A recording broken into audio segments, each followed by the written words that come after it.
You should seriously consider becoming a screenwriter. What in the actual Hello everyone, and welcome to the Tome of Silver, the show where I randomly select a game from my collection, review it, and add it to an ever-growing ranking list. As a large multimedia franchise, Sonic is no stranger to spin-off series, but I don't think any has stirred up as much controversy as Sonic Boom. Sonic Boom is a 2014 CG series with a more comedy-focused take on Sonic and his friends. It's a fantastic show. It's genuinely super funny, and I highly recommend it. They wanted to put me in the beginner's class with the little kids. I can't be swimming around with a bunch of 5-year-olds. They can be so cruel when they sense weakness. That's why on the first day, you have to beat up the biggest one in the yard. Knuckles, that's prison. Only if you let it be. But when it was first teased, oh boy, people were concerned.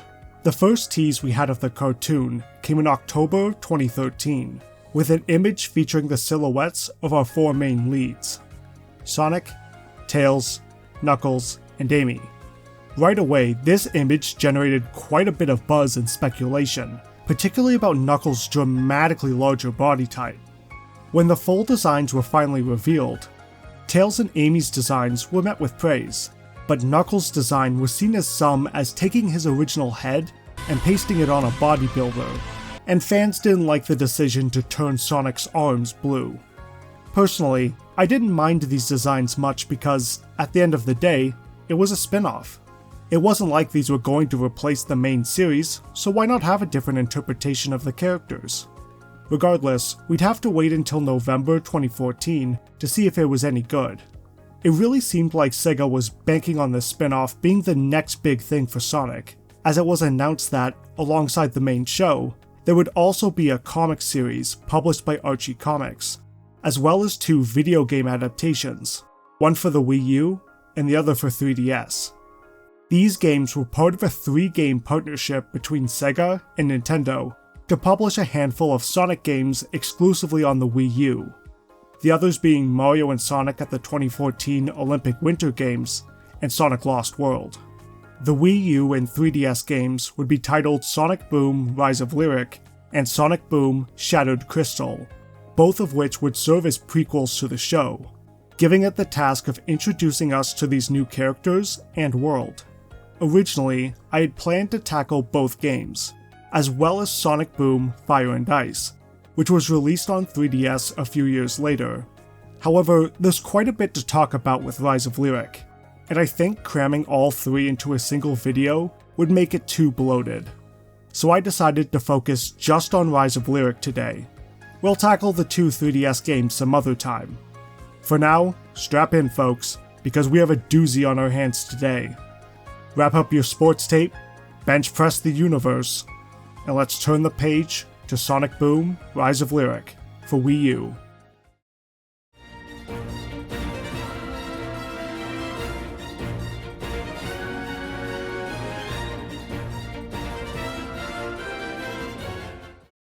The game begins with Sonic and company mid-battle against Dr. Eggman and Metal Sonic, as Eggman has just reactivated a horde of ancient robots. Escaping Eggman's pursuit, the group finds an ancient temple with carvings depicting Sonic and Tails, and a handlock that seems like a perfect fit for Sonic. Eggman's robot army catches up, and Sonic's friends try to fend them off. Not believing his friends can overcome the odds, Sonic ignores their warnings and opens the door. Inside the temple, the group mistakenly reawaken a cyborg snake called Lyric, who seems to have a vendetta against Sonic, though Sonic doesn't seem to know who he is. You and I have unfinished business. I have no idea what you're talking about, but I'm pretty sure it's a bad thing. It turns out the ancient robots Eggman uncovered belong to Lyric, who regains control of them and forces Eggman to work for him. Lyric's goal is to collect scattered crystals to revive his ultimate weapon, and use his robot army to wipe out all organic life on the planet. It's up to Team Sonic to stop Lyric's plan, while Sonic learns to set aside his ego and place more trust in his friends. Let's take a moment to discuss our newest big bad, Lyric. It's his rise after all. Lyric is not an especially compelling bad guy. He's part of a civilization of ancient beings, and was tasked with studying the crystals, but continued exposure to them slowly poisoned him, forcing him to build his robotic exoskeleton to survive. This, somewhat fairly, made him want revenge against the ancients, and, a bit less fairly, to destroy all organic life, because he views machines as the only thing you can count on. What his plan is if he succeeds in destroying all life and is ultimately left on a dead planet with no food is never mentioned. It's far from compelling. That said, Lyric's focused, no-nonsense villainy pairs well with Eggman's sillier antics when the two temporarily team up. They act as good foils for each other, and Eggman's interactions with him were pretty funny. Honestly, Rise of Lyric nails the comedy, and quite a few jokes got some big laughs out of me. Big deal. Maybe I loosened it. Yeah, you keep thinking that. Whoa, help! I got you. I'm slipping! I've got you. I can't hold on much longer! This is not how it ends for you.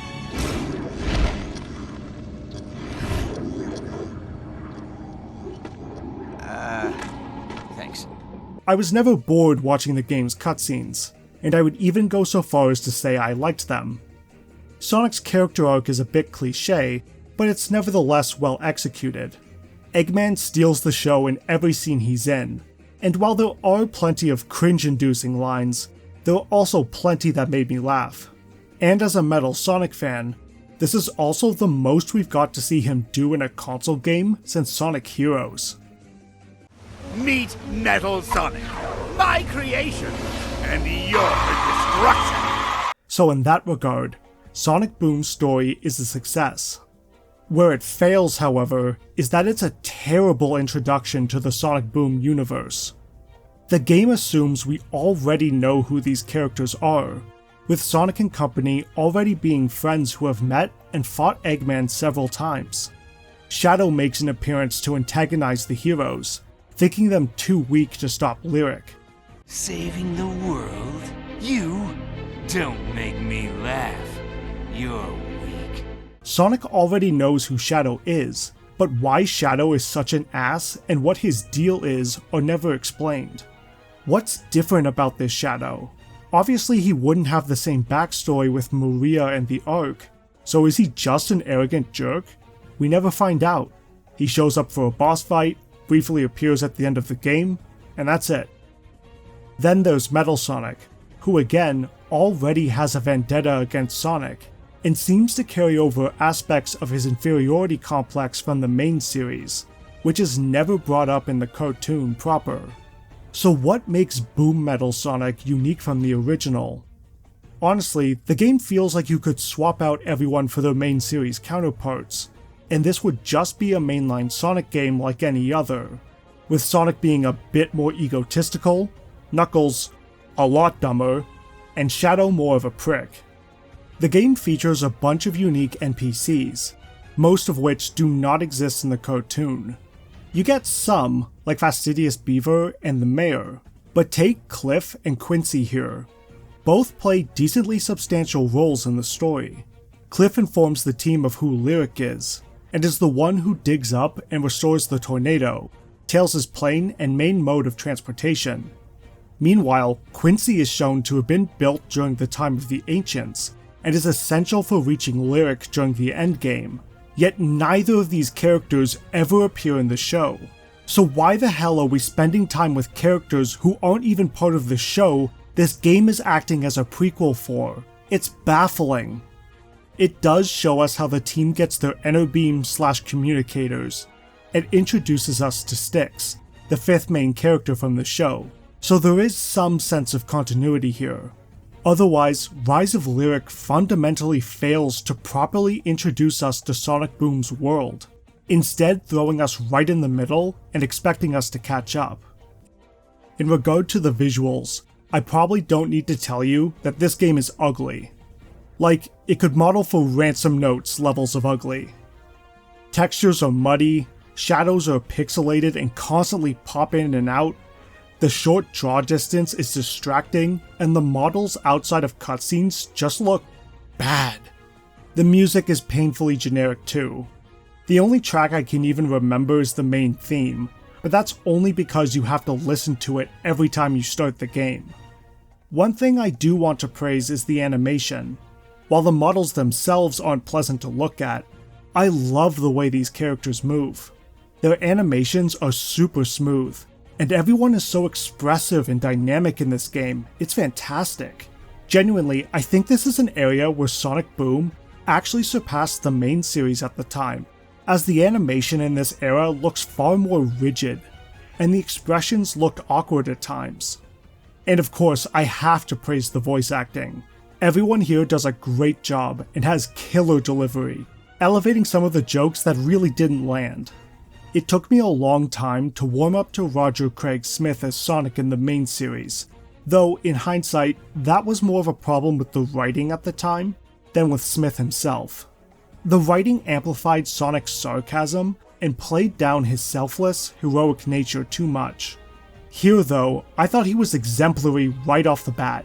He fits the snarkier, more self-confident depiction of Sonic perfectly, and his performance here made me realize just how great Smith was as Sonic when given decent dialogue.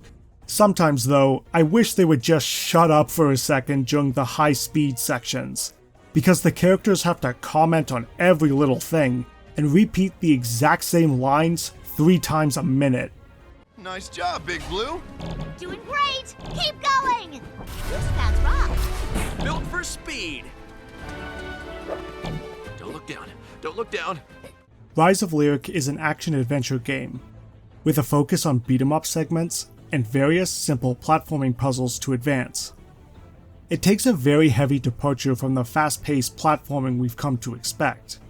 The game has speed, and it has platforming, but the two never fuse. Most of the time, you can switch between any of Team Sonic, though the game occasionally restricts who you can play as. Each character has a slightly unique fighting style, though it boils down to primarily mashing the Y and X buttons, with the occasional item pickup. Your life is represented by rings, and getting hit will scatter some of them around the arena. As with other Sonic games, as long as you have a single ring, you can survive another hit. If you're defeated, you'll immediately respawn back, though you'll lose some scrap, which is this game's version of currency. Think of it like the LEGO games, where the only punishment for dying is losing some LEGO studs. This makes Sonic Boom extremely easy, arguably too easy, since there's barely any punishment for failure. Well, that takes care of that. We did it. You also have the new Ender Beams, which you can use to lasso enemies, throw them off ledges or into each other, and occasionally remove an enemy's shield. The combat is boring and repetitive, if not at least functional. Each of the 4 main characters has their own fighting styles and abilities, such as Sonic using his homing attack, Knuckles charging up more powerful strikes, and Tails throwing bombs from a distance. It does bring a little variety to these sections, but no matter which character you choose, it still all comes down to mindlessly mashing, and fails to keep players' attention for long. The platforming fares a little better, though it's still not great. Each character has a unique ability they can use. Sonic can spin dash up ramps, Tails can glide and use fans, Knuckles can climb up rocky walls and punch through boulders, while Amy has the admittedly great triple jump. Each platforming section typically offers more than one route, giving the player the option to choose which type of platforming challenge they prefer to tackle. This is a great idea and adds replayability to each of these sections. I personally found Knuckles' climbing portions much slower than the others, so most of the time, if I didn't feel like doing them, I didn't have to, and could instead take a different path with another character. Occasionally, the game will insert these high-speed sections where Sonic and crew automatically run along a path while you dodge obstacles. These are reminiscent of the Mach speed sections from Sonic 2006, which is never a good thing to remind people of. But honestly, these are whatever. They're at least easier to control than Mach speed, but the game is barely holding itself together, as everything just chugs during these segments. They at least change up the gameplay for a short while, so That's something, I guess. Between major levels, players can freely explore around the main hub. I always liked the setting of Sonic Boom, set on a tropical island rather than something more akin to Green Hill Zone. This game does not do that setting justice, as it's mostly large, open spaces of nothing, which only makes navigating to the next stage take longer. There are some side missions to tackle with the game's NPCs. They're all pretty basic and not something I cared about going out of my way to complete. Completing these missions can earn you a glyph, which can be equipped to a character to grant bonus effects. Apparently. To be honest, I noticed no difference when they were equipped. Each character can only have one equipped at a time, so unless you're a completionist, you can just complete one side mission, select which one you think is the best, and equip it to all 4 characters. You won't need to bother playing any other side mission. The reward doesn't make these mind-numbing side tasks any more compelling. Speaking of collecting, as you play stages and navigate the hub world, you'll find chests holding pieces of scrap. These scraps can be used at signposts to build something, which usually opens a small side area to obtain collectibles. I do like that the more of these you finish, the livelier the hub feels, but it's still far too large for this to correct the sheer emptiness of it all. Between the side missions and construction, I think the game would have been better served as a level-to-level affair. The hub is not enjoyable to engage with, and it's just a waste of development time. I wasn't able to show it in this video, but Sonic Boom supports 2-player co-op, so if you're determined to give Rise of Lyric a spin, maybe grabbing a buddy to play with you could make it more bearable. You'll owe them one though. You can also play 4-player in the game's team challenges, which let you take on combat and survival trials. Between the challenges, side content, collectibles, and a 6 to 8 hour story mode, Sonic Boom has a decent amount of content. Honestly, the gameplay in Rise of Lyric is fine, if not terribly interesting.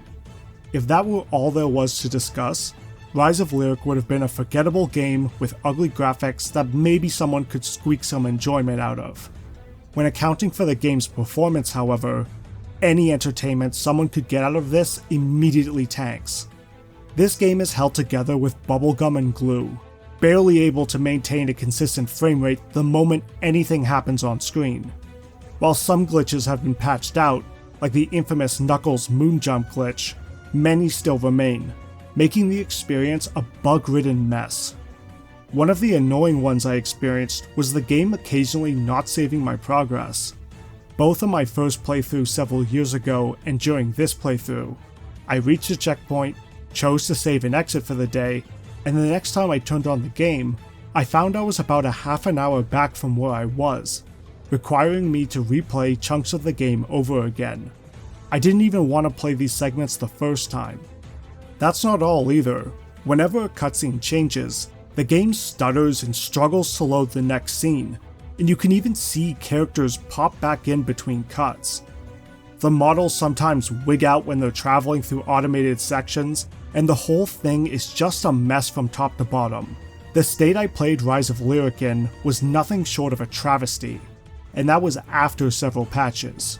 Supposedly, the reason the game was released in such a state wasn't entirely the fault of the developers, Big Red Button, but was mostly due to executive meddling by Sega.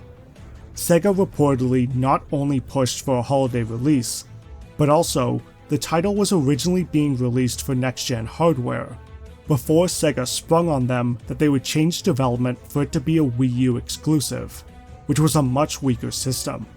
Regardless of whose fault it was, it doesn't change that Rise of Lyric should never have been released in such a state, and it dealt humongous damage to the reputation of their new show's debut. Rise of Lyric lives on in infamy to this day, often being compared with Sonic 06 as one of the worst Sonic games ever created. While I think Sonic 06 is fundamentally worse, I'd still rather play it over Rise of Lyric. Where 06 is so bad that I can actually find amusement in how broken it is, Rise of Lyric isn't even that. It's just boring, and barely even worth remembering, which I think is one of the worst things a game can be. I cannot recommend Rise of Lyric in any way. The gameplay is a dime a dozen action platformer at best, and a showcase of technical incompetence at worst. The only thing I praised, the humor in some cutscenes, can easily be viewed on YouTube without spending a dime. It fails as a video game, as a prequel to the show, and certainly as a motivator to purchase a Wii U. Sonic Boom: Rise of Lyric will claim the number 85 spot, only making it past Quest 64. It's easily the worst Sonic game we've covered here on the channel. I doubt I'll ever have a reason to touch this game again. And that's all for this video. If you enjoyed it, please consider giving it a like and maybe subscribing. What are your thoughts on Sonic Boom? Not just the video game, but the side series as a whole. I personally enjoyed it. I loved the show, and for as short of a run as it was, the comic was a fun read too. Let me know your thoughts in the comments. Also, don't forget to stick around until the end of the video to see which game the wheel will select next. In the meantime, thank you all so much for watching. Take care, and may we see each other again when we turn to the next chapter in the Tome of Silver.